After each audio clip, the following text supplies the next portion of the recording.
जैसा कि आप स्क्रीन पर देख सकते हैं, भारत और दुनिया भर की मीडिया ये रिपोर्ट दे रही है कि भारत ने रूस से एक बड़ी डिमांड कर दी है और वो डिमांड है S-400 एयर डिफेंस सिस्टम की। और कई मीडिया संस्था कह रहे हैं कि हमने S-400 की जो मिसाइलें हैं वो रूस से मांगी है। कई जो मीडिया संस्था हैं वो बता रही हैं कि हमने S-400 की मिसाइलें नहीं बल्कि S-400 एयर डिफेंस सिस्टम ही और नए रूस से मांगे हैं कि हमें ये एडिशनली और दो, ताकि हम अपना जो एयर डिफेंस मैकेनिज्म है उसे रोबस्ट कर सकें और ऐसा किला बना दे भारत को जो अभेद्य हो। पाकिस्तान छोड़ो, चीन भी भारत के इस किले में कोई सेंध न लगा सके। इसीलिए भारत और S-400 लेना चाहता है रूस से। लेकिन असल खबर क्या है वो मैं आपको बताऊंगा और इससे आप समझ पाएंगे कि पूरा सिनेरियो है क्या। इसीलिए मुझे बड़ी ध्यान से सुनिएगा और हाँ, चैनल सब्सक्राइब नहीं किया है तो कर लो। अब तो भरमार आने वाली है खबरों की, खासकर कि पाकिस्तान के अंदर क्या हो रहा है और चीन की डिफेंस इंडस्ट्री के अंदर क्या हाल है वो भी मैं आपको बताऊंगा। इसीलिए ध्यान से सब्सक्राइब जरूर कर लेना, वरना आप वीडियो मिस कर जाओगे। खैर, इसी के साथ पूरी खबर मैं आपको बताता हूं। देखिए, खबर कुछ इस प्रकार से है जिसे मीडिया ने आधा आधा बांट लिया है। ये पूरी खबर ऐसे है कि रूस से हमने 5 S-400 एयर डिफेंस सिस्टम खरीदे थे।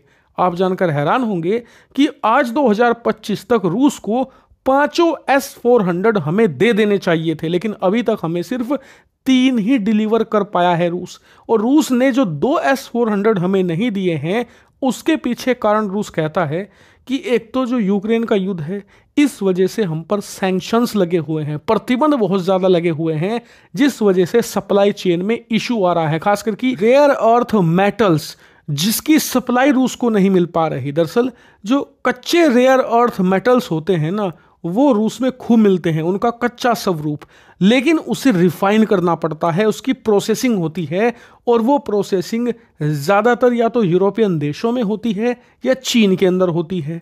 अब रूस क्या करता है कि अपने देश में जितना चाहे उतना रेयर अर्थ मेटल्स निकाल सकता है, क्योंकि उसके देश में भरमार है इनकी, लेकिन प्रोसेसिंग के लिए उसे यूरोप या चीन का सहारा लेना पड़ता है। लेकिन रूस पर प्रतिबंध इतने हद से ज्यादा कठोर हैं कि यूरोपियन और अमेरिकन कंपनियों को तो भूल ही जाओ, चीन की कंपनियां भी ढंग से सप्लाई नहीं दे पा रही और इसी वजह से चोरी छुपे ब्लैक मार्केटिंग के जरिए रूस को रेयर अर्थ मेटल्स खरीदने पड़ रहे हैं प्रोसेस फॉर्म में। और यही कारण है कि वो ढंग से अपने लिए भी S-400 तो छोड़िए, जो बाकी के स्टेल्थ हथियार हैं या हाइपरसोनिक वेपन्स हैं उन्हें बनाने में भी समस्या आ रही है। इसी वजह से हमें जो 2 S-400 समय पर मिलने थे उनकी डिलीवरी सालों डिले हो चुकी है। इसीलिए रिपोर्ट्स आई हैं कि भारत अपने वो दोनों बचे हुए S-400 रूस से तुरंत चाहता है, क्योंकि हम इन्हें पाकिस्तान और चीन के खिलाफ तैनात करके अपने एयर डिफेंस मैकेनिज्म को रोबस्ट और बहुत ही ज़्यादा घातक बनाना चाहते हैं। और उसके लिए ज़रूरत है कि रूस थोड़ी जल्दबाजी दिखाए और हमें दोनों के दोनों S-400 जो बचे हुए हैं वो भी इमरजेंसी बेसिस पर दे।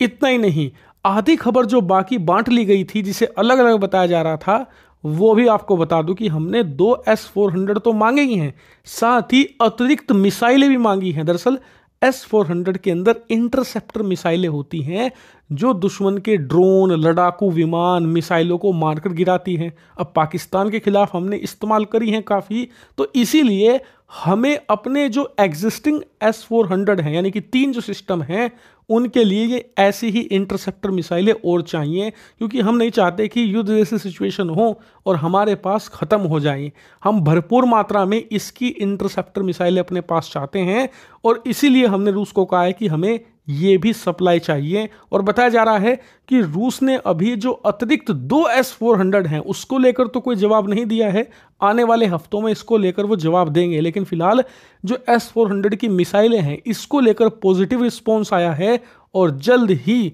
हमें वो सप्लाई शुरू कर सकता है। रही बात कि क्या भारत और S-400 एयर डिफेंस सिस्टम खरीदना चाहता है रूस से, तो देखिए इसको लेकर कुछ सोर्सेज जरूर हैं जो रिपोर्ट दे रहे हैं, लेकिन कोई कंक्रीट खबर नहीं है। लेकिन आपको बता दूं कि S-400 बहुत ही ज़्यादा महंगा एयर डिफेंस सिस्टम है और भारत चाहेगा कि जब हम इतने पैसे खर्च कर ही रहे हैं तो इसका लेटेस्ट वेरिएंट खरीदे, जो कि है S500 और दोनों की कीमत में 19-20 का अंतर है। कई लोगों को यकीन नहीं होगा लेकिन S400 18 साल पुराना सिस्टम है। जी हाँ, 2007 से ये रूसी सेना में काम कर रहा है और जो S500 है एकदम लेटेस्ट टेक्नोलॉजी के साथ आने वाला लेटेस्ट डिफेंस सिस्टम है। 2021 से ही रूसी सेना में ये काम कर रहा है, यानी कि 3-4 साल पुराना सिस्टम है और ये S400 के मुकाबले ज़्यादा ताकतवर है। उसकी रेंज 400 किलोमीटर है तो इसकी 600 है। और एक खास बात जो मैं आपको कल बताना भूल गया था कि जो ऊंचाई के मामले में जब आप आते हैं ना, तो S400 का बाप है S500। कैसे? दरअसल S400 सिर्फ 30 किलोमीटर ऊंची उड़ान तक ही किसी लड़ाकू विमान या मिसाइल को मारकर गिरा सकता है। अगर कोई ऐसा विमान है जो 30 किलोमीटर जमीन से ऊपर उड़ रहा है तो वहां तक इसकी पहुंच नहीं है। S500 की पहुंच, हैरान रह जाओगे, कम से कम 200 किलोमीटर है, जमीन से 200 किलोमीटर ऊपर। और इसीलिए रूस दावा करता है कि ये सैटेलाइट को भी मारकर गिरा सकता है। जो एंटी सैटेलाइट वेपन होते हैं ना, उसका काम भी S500 कर सकता है। लो अर्थ ऑर्बिट में जितने भी सैटेलाइट्स हैं उन्हें ये निशाना बना सकता है और हाइपरसोनिक कैपेबिलिटी भी इसमें है। इसीलिए अगर आपको $1 अरब खर्च कर ही नहीं है तो फिर S400 की बजाय हम S500 की तरफ जाएंगे ना।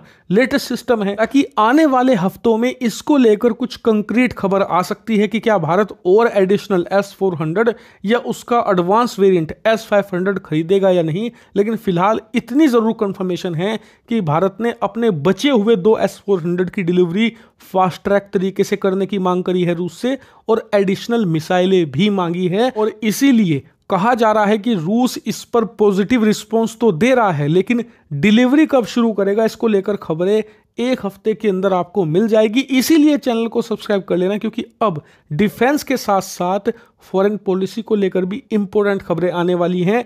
ध्यान से सब्सक्राइब जरूर करना।